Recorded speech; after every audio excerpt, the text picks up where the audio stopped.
How to Start a Dropshipping Business in 9 Simple Steps, 2023. Research and choose a niche. Pick a specific product or category to focus on, and research the demand and competition for that niche. Find a supplier. Look for a supplier that offers a wide range of products, has a good reputation, and provides excellent customer service.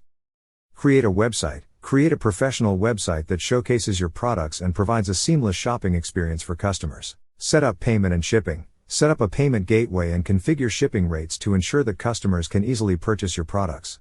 Market your business. Use a combination of SEO, social media, and other online marketing strategies to drive traffic to your website and increase sales. Monitor your progress. Use analytics tools to track your website traffic, sales, and customer behavior, and use this information to make informed decisions about your business. Optimize your website. Continuously optimize your website to improve the user experience and increase conversion rates.